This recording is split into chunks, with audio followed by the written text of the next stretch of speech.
Good afternoon. Welcome to the Telephone Theatre, a play on the phone. This afternoon's performance will commence very shortly, so please take your seats in good time. Today's performance has a running time of approximately 20 minutes. If you need to stop the performance at any time for any reason, please clearly say stop and the show will be paused. Once more, please take your seats and enjoy the show.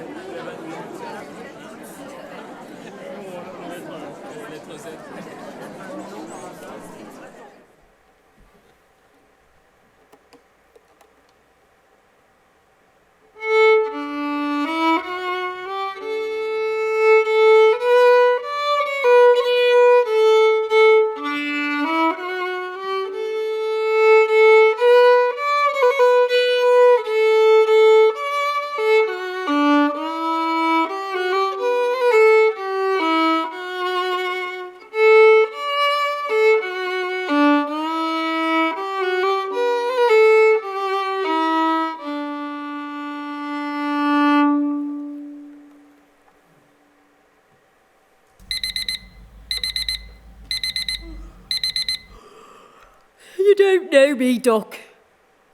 You don't know me, but I reckon we've met, like. I've seen you in the queue at the big Sainsbury's waiting by me lunch. You'll have seen me too, try and stop me 3-year-old from doing something. Opening up tubes of fruit pastels and eating them. He did that once. 5 tubes. I had to buy them all. It's 6 a.m. I've been up for over an hour now. It's the only time in the morning I really get that's calm. I'm holding this blue and white mug. I'm down to my last sip of tea. It's cold, obviously. We've got up, had our breakfast, had our little morning cuddles. He's sat in front of the telly now.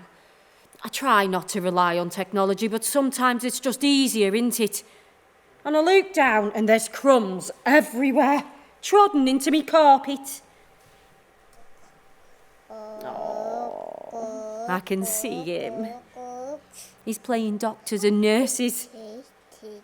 He's bandaging his teddy now, and he's talking to it really softly. Oh, it's ever so sweet, dead gentle like, just like I do when I get him out of the bath.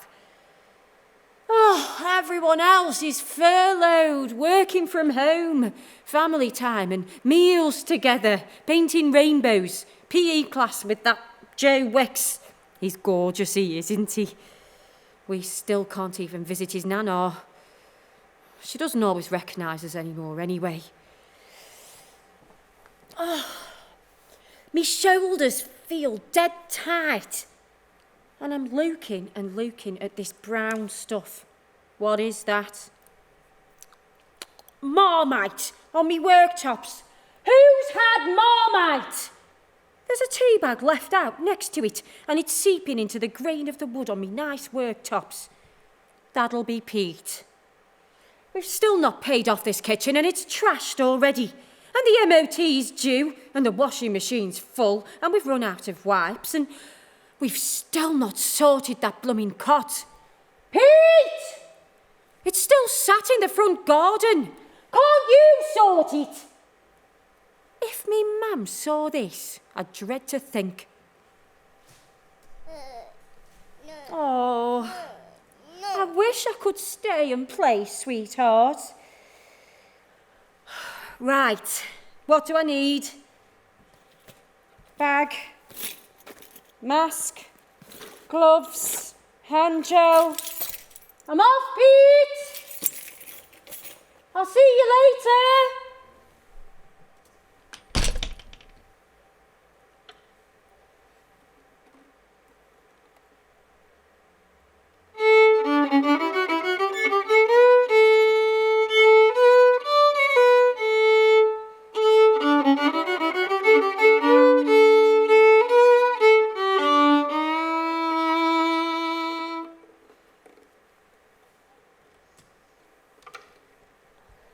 You don't know me, but I reckon our paths have crossed.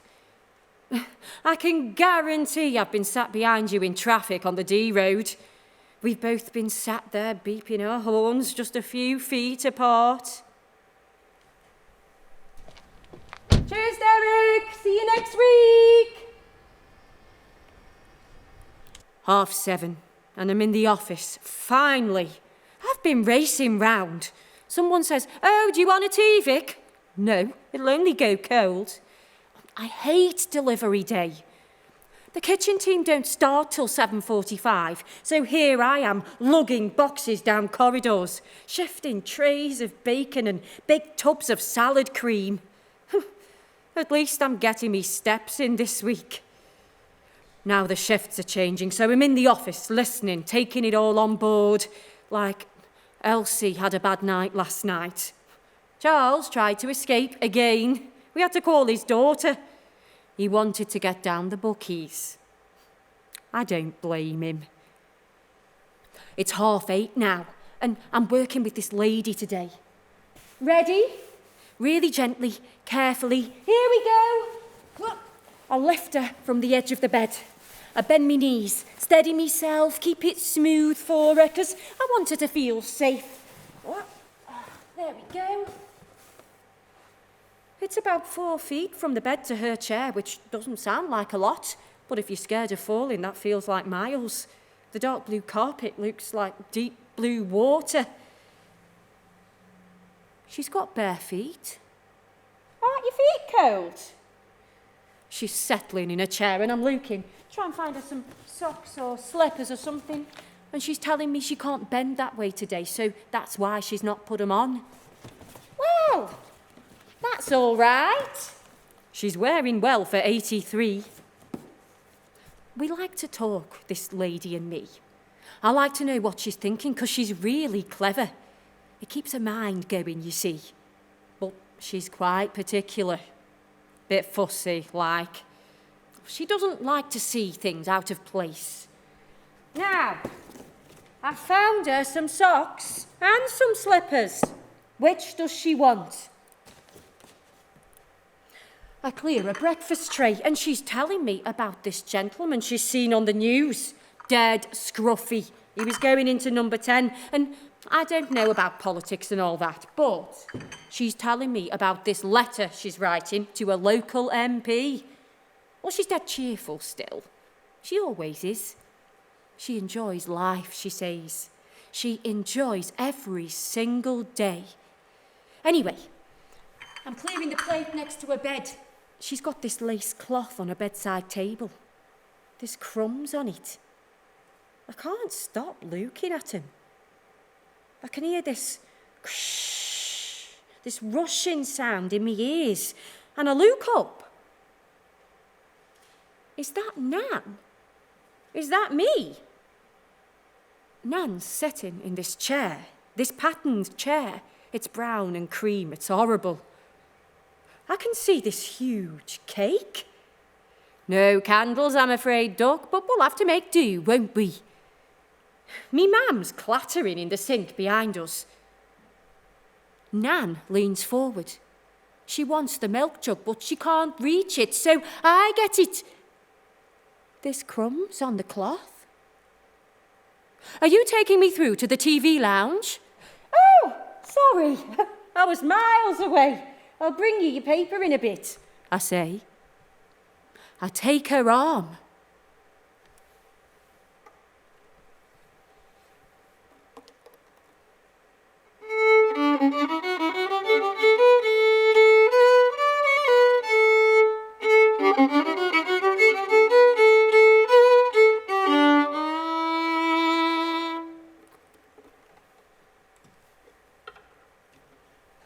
We've seen each other before, definitely. I bet she got stuck behind me that time at the bank, when the queue of people just got longer and longer. I wanted the ground to swallow me up. I was pleading with the girl behind the counter to check again and again. Everyone waiting, getting dead impatient. 11, and I'm running up a flight of stairs, legging it 2 at a time. I can hear all this shouting, fists banging on the walls. I get to the landing of the 3rd floor. I can see through the white lines of the banister this gentleman outside his flat. Number 37. He's like flailing, trying to push past a nurse. She sort of braces herself, stays firm with him. She's saying, just come inside and we'll talk about it. He sort of swipes. I see him wallop her on the arm, tries to get past again. I can see she's at the end of her rope, sweat running down her face. She's got nothing left to try. So I'm going up and I'm placing my hand on his arm. And I'm sort of saying to the nurse with my eyes, it's okay. And at the same time, I'm saying to this man, oh, where are you going, Duck? I thought we were going to have a cup of tea before you go out. He's looking at me, confused, but he's calming down a bit, I think. He's saying, she's going on at me. She won't let me out. She won't let me go out because of this what's it in the sky. What's it in the sky? Yes, you know, this what's it in the sky. Oh, I know, Duck, but we've got to have this cup of tea first, haven't we? I don't want to listen to any more going on. I don't want that. The lady said, I want me tickets, me match tickets. I was just going down, get me match tickets. He's got a graze on his arm where he's caught the door. Me wife, you see, she's waiting for me at the what's it, but I have to go and get me tickets.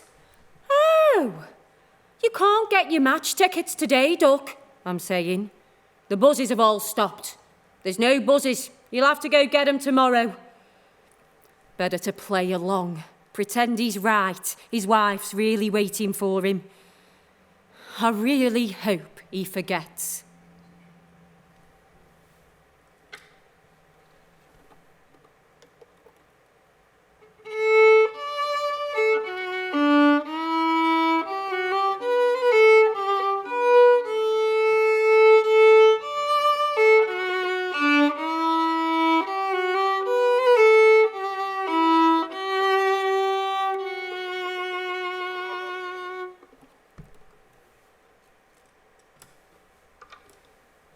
We live on the same street. I reckon we do, you know. I bet you hear me leaving for work at 6 in the morning. I bet you watch me put the bins out on a Tuesday. I bet you moan about that broken cot out the front. Not got it collected yet. Sorry. I'm not that good at throwing things out.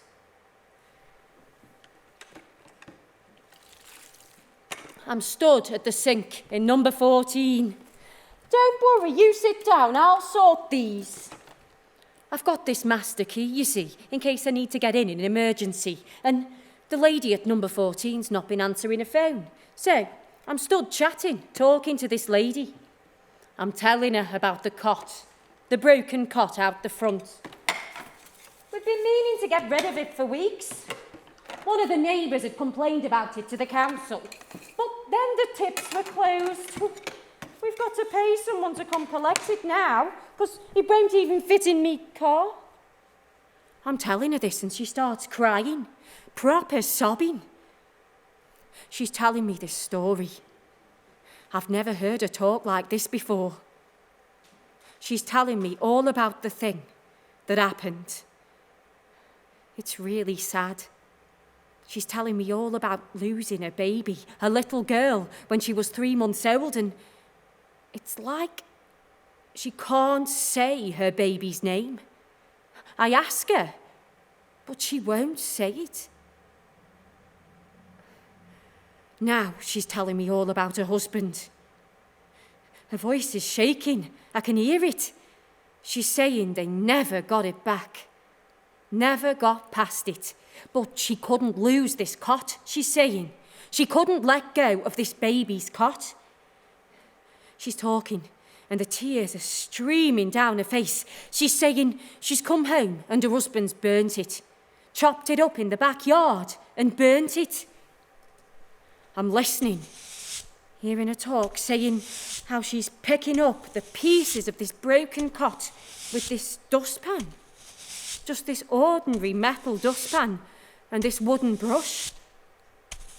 I'm listening, really trying. I feel drowsy, like I'm falling backwards. Now I'm up, and I'm floating out of the open window, and I can still hear the crying, but then I'm flying. I'm moving over the houses, over the alleyways, the pot banks, following the canal past Wedgwood, and I think, really, I should fly home, check on Alfie, move that blooming cot, but I don't. I keep on, until I can hear this crying, this sobbing again. I'm thinking, oh good, I'm back, but it's not the same. It's not the same lady from number 14. And there's this house, this big house, and the sobs are getting louder now. They're like more raw, more recent. And I don't know how, but I just know. I know where I am. And my stomach does this lurch.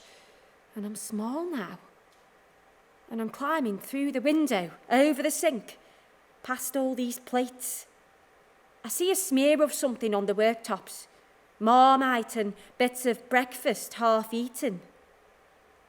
I'm really hungry. I look through to the other room past the kitchen. I can see like this light. It's flashing on and off. It's coming through these doors that we have, because we're in France. They have doors on the windows in France, not curtains like in England. And then I see her. Me man. She sat in the cream and brown chair. She's making a noise. It's like an animal. I don't understand why. I'm trying to tell her I'm hungry. She can't see me. She's looking at me, but she can't see me. And then I know the thing that's happened. I'm looking at me brother's cot, at the white lines of this cot. It's empty.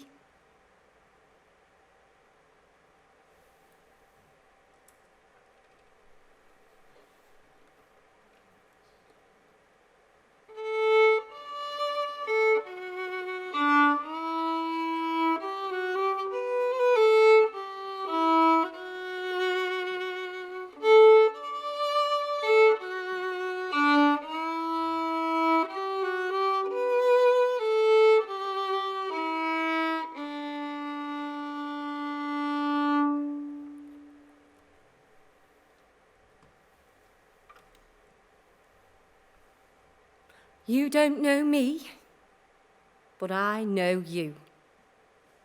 We see each other every day, but you don't know me, not really. I came into your life too late. The image of me face was like stored right at the top of the bookshelf, but then your mind got shaken up and I was like the first one to fall off. So you don't know me, but I'm looking out for you, looking after you. Now I come into your room when you're sleeping, not in a creepy way like you're nearly always sleeping, but I have this key, this master key, and I come in to check up on you. Make sure you're warm enough, keep you comfortable, make sure you get the right dose of your medicine. I don't think you'll ever know me. Not really. You won't remember me. But these last few weeks and days, I get to know you a little bit more. I'll become an expert in your care. I speak to your daughter, your son, your niece. The days and weeks and months after you lost your wife, you changed, they say. Couldn't get back to the old you, they say. But as I watch this you sleeping there, I think to myself, that even though your body's fighting, trying to breathe, and your mind takes you somewhere else to relieve your suffering, you're still with us. you're still that same you. Grafting in the factories, painting in the potteries, laughing and joking with your mates. Fish on a Friday, steak on a Saturday night, taking care as you're frying the chips to cook it just right. You're still that semi-professional footballer, lifting that trophy with pride. You're still the same man who cried when you said goodbye to your wife. You're still the mother who fought to survive, keep your family together when your youngest lad died. And if you opened your eyes one last time, there would still be that same grief, masked by that same mischievous glint. And though you don't know me, I make sure I know you. Let you live your last few weeks and days and hours with dignity. And when you pass, I'll treat you just the same. I'll talk to you, chat away as I lift your limbs and dress you, call you by your name. We'll get you looking presentable for your family, I'll say out loud with a little laugh. And although you've passed, I reckon somehow you'll be chuckling back. I'll care as I painstakingly tie your tie, carefully brush your hair. I'll care.